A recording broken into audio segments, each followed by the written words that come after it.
Hi friends, ഞാൻ നിങ്ങൾക്ക് ഒരു സബ് രജിസ്റ്റർ ഓഫീസിൽ നടന്ന ഒരു ഇല്ലീഗൽ പ്രമാണത്തെക്കുറിച്ച് ഞാൻ പറഞ്ഞായിരുന്നേ. 19/1 നടന്നത്, അതായത് 25.5 സെൻറ്റുള്ള ഒരു ആധാരത്തിൽ നിന്നിട്ടും 65 സെൻറ്റ് പ്രമാണം ചെയ്തതാണ് ഞാൻ നിങ്ങൾക്ക് മുന്നിൽ അന്ന് പ്രൊഡ്യൂസ് ചെയ്തിരുന്നത്. ഇന്നിപ്പോൾ ഞാൻ നിങ്ങളോട് പറയുന്നത് ഈ 25 സെൻറ്റുള്ള ഈ ആധാരപ്രകാരം നമ്മുടെ കടകംപള്ളി വില്ലേജിലെ പോക്കോരവ് ചെയ്ത് കൊടുത്തേക്കാണ് കേട്ടോ. ഇത് കണ്ടോ, നിങ്ങൾ പോക്കോരവ് നമ്മുടെ വില്ലേജിൻ്റെ സൈറ്റിനകത്ത് ഞാൻ അപ്ലോഡ് ചെയ്തെടുത്തതാണ്. പോക്കോരവ് ചെയ്തതിനായിട്ട് നോക്കിക്കേ.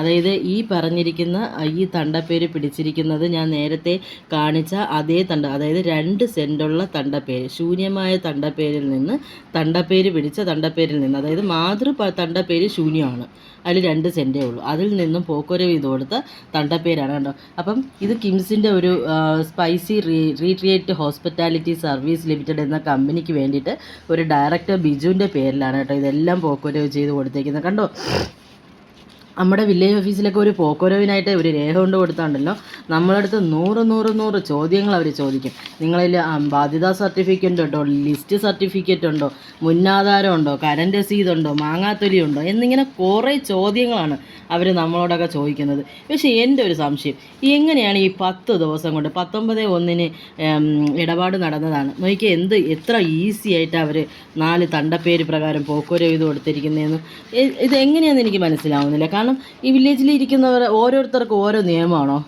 ഇന്നയാൾ വരുമ്പോൾ എനിക്ക് ബാധ്യത സർട്ടിഫിക്കറ്റ് വേണ്ട, ലിസ്റ്റ് എന്തായാലും ഇത് നോക്കി ചെയ്ത ഉദ്യോഗസ്ഥനാണെങ്കിൽ ഈ സ്ഥലം നേരത്തെ ഒരു മുഖ്യമന്ത്രിയുടെ ഒരു പരാതി പരിഹാര സെല്ലിൽ നമ്മൾ അപേക്ഷ കൊടുത്തു. അതായത് ഈ തണ്ടപ്പേരുകളെല്ലാം തെറ്റായിട്ട് വന്ന തണ്ടപ്പേരാണ്, 2 സെൻറ്റുള്ള തണ്ടപ്പേരിൽ നിന്നും മാതൃ തണ്ടപ്പേര് ശൂന്യമായ തണ്ടപ്പേരിൽ നിന്നും പോക്കോരവ് ചെയ്ത് വന്നതാണ് എന്ന് പറഞ്ഞ് റദ്ദ് ചെയ്യണമെന്നും പറഞ്ഞ് ഞാൻ മുഖ്യമന്ത്രിയുടെ ഇതിൽ കൊടുത്തതാണ്. മുഖ്യമന്ത്രിയിൽ എവിടെ നിന്നത് ഏറ്റവും അവസാനം വന്നെത്തിയത് നമ്മുടെ വില്ലേജ് ഓഫീസർക്കാണ്, കടകംപള്ളി വില്ലേജ് ഓഫീസർക്കാണ് കേട്ടോ വന്നെത്തിയത്.